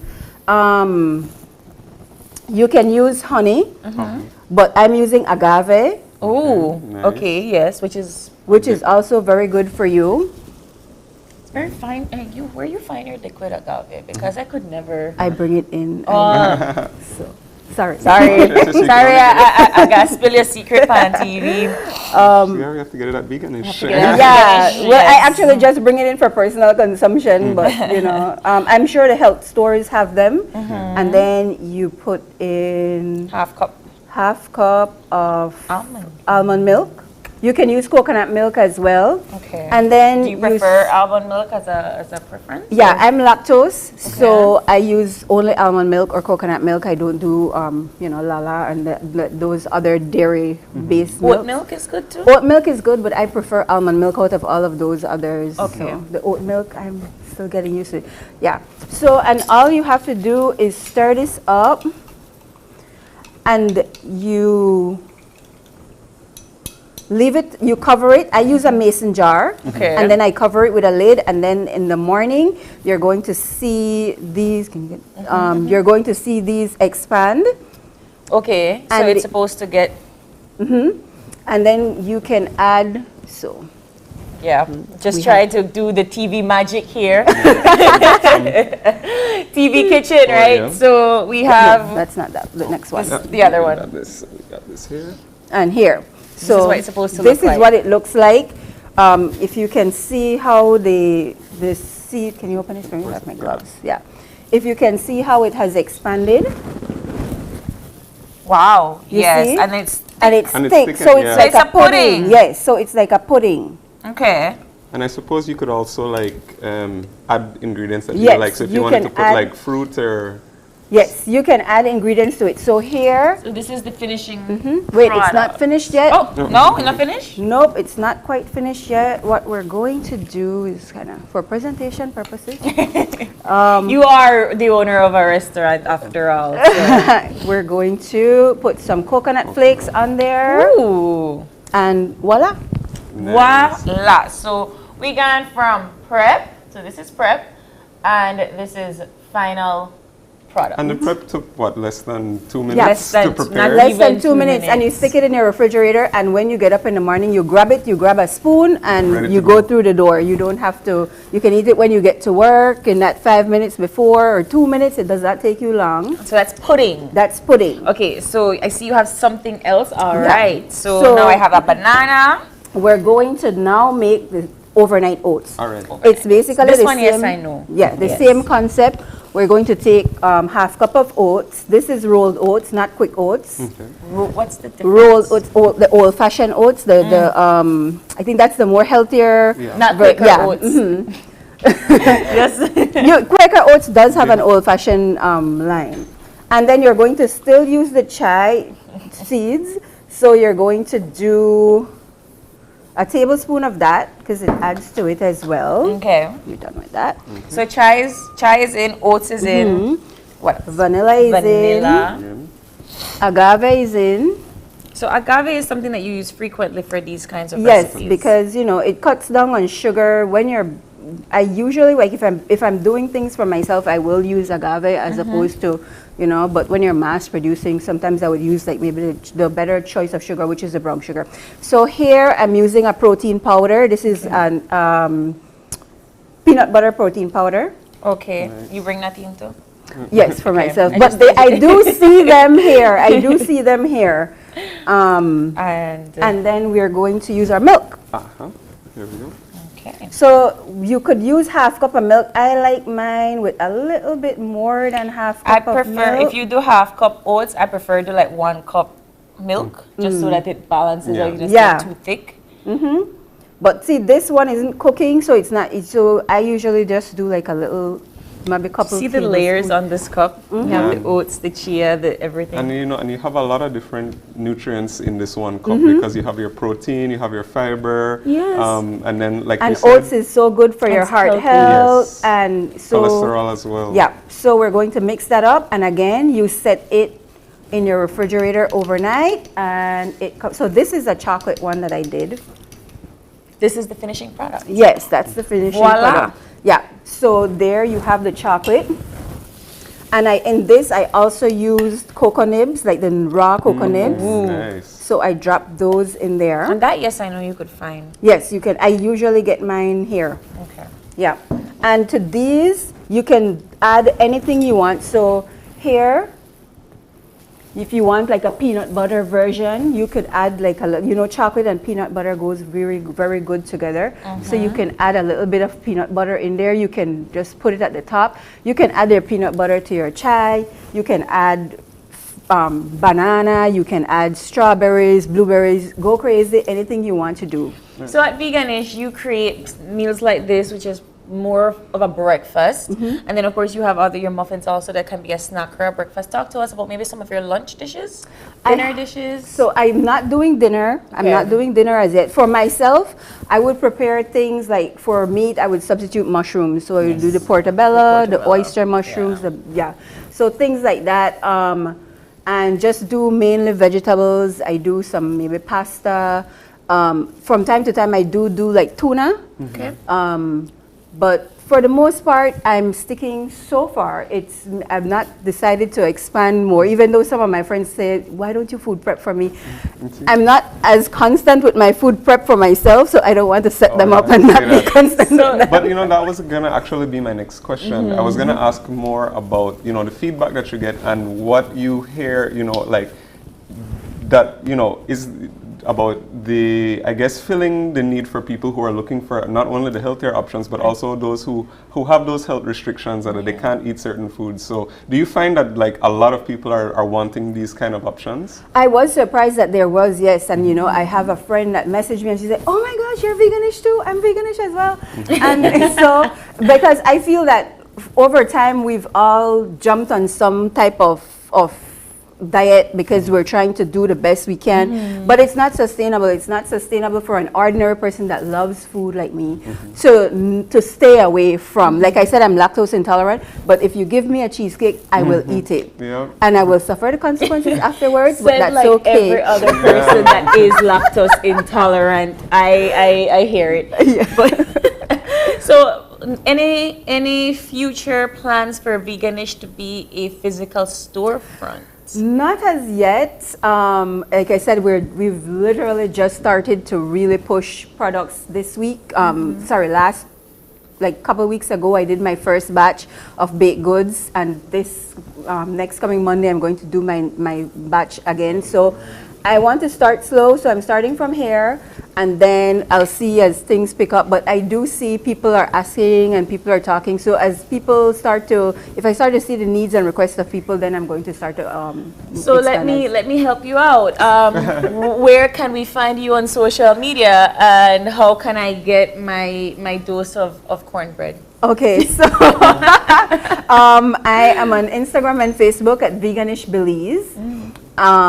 And my number is on there as well. So contact me, inbox me, and then we can go from there. On all social medias, Facebook, Instagram. Yes, Veganish. Facebook and Instagram. Yes. Well, Gavin, are you ready?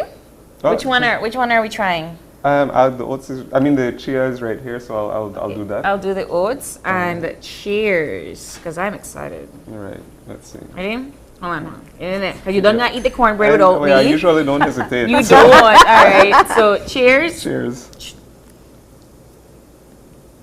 Really good. Oh my gosh. I'll be veganish with you. So Veganish by Luane Daniels. You can contact her on Instagram, or Facebook, or WhatsApp. Or WhatsApp, 615-7122. All right. Thank you so much, Luane, for coming. You're welcome. I appreciate my breakfast. Thank you. For sure, I have all this spread. Best of luck. Any final words you want to share with our viewers before we go?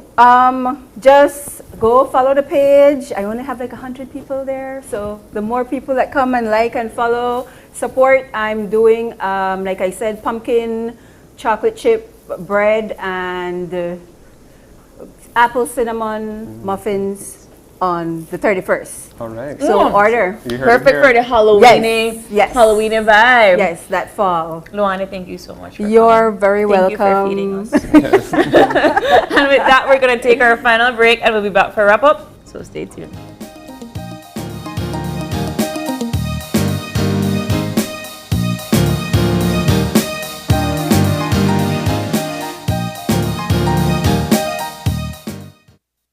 Hola usuario de eCash, la aplicación eCash está disponible en español.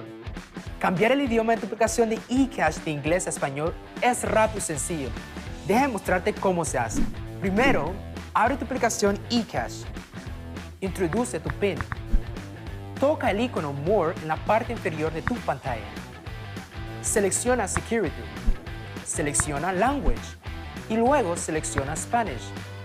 Vuelve a introducir tu PIN y ya está. Tu aplicación de eCash está ahora en español y puedes seguir disfrutando de tu cartera digital eCash. La aplicación eCash de Belize Bank te hace la vida más fácil. Life can be tough when a loved one suddenly departs. Dependents of the deceased are sometimes left alone to pick up the pieces and may be stranded financially. Fortunately, the Social Security Board provides survivor's benefit to ease the burden. Survivor's benefit is paid to a widow or widower, children under 18 years, or up to 21 years if attending school, or dependent parents. A survivor's benefit can be either a grant or a pension. Want to know more about survivor's benefit? Visit our website or contact any of our offices to have someone assist you. Also, be sure to visit our Facebook page and give us a like to stay informed. Social Security Board, safeguarding you, your family, your future.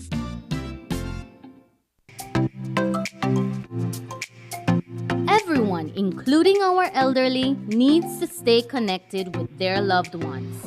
With Smart's Golden Citizen broadband program, senior citizens can sign up for 10 megabytes of unlimited internet at a low monthly cost of $25. Citizens over 65 can sign up with a valid ID and receive free installation plus 1 month free on selected broadband plans. Visit a Smart showroom near you for more information on how you can enjoy Smart's Golden Citizen broadband program. Smart, bringing people together.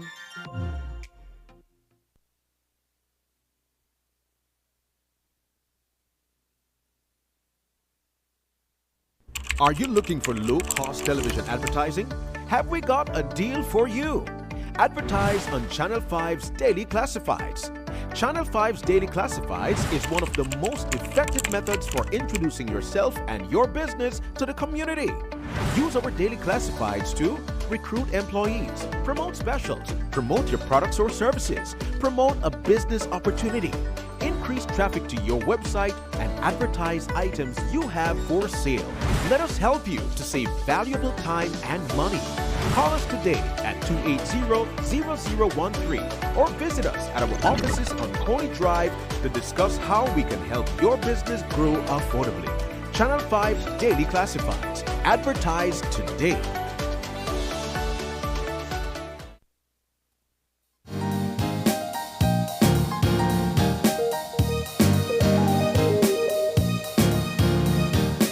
And we're back, just like that.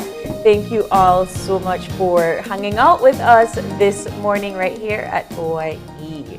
We want to say a big thank you to all of our guests for tuning in. Thank you to all of our viewers. Thank you, because without you, we wouldn't be here doing this show. So thank you so much for all of your support. We don't have a birthday show. You have a birthday shout out by mistake? Nope, actually. No, not only John like the last minute birthday shout out, but if you have a birthday today, happy birthday to you and yours from all of us here at Channel 5.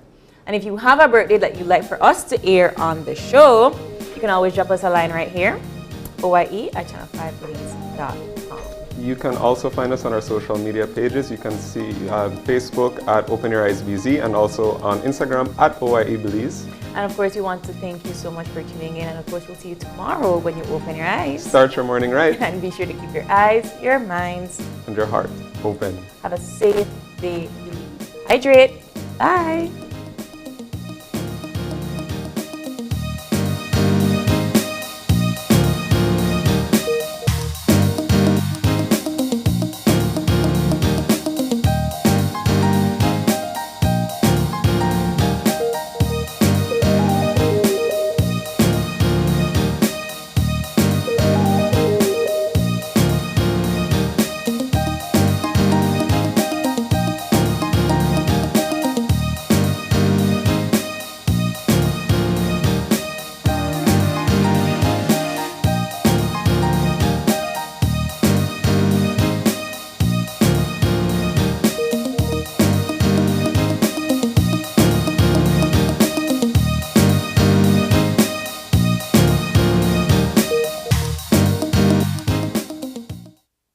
Open Your Eyes was brought to you by the Belize Bank, our country, your bank.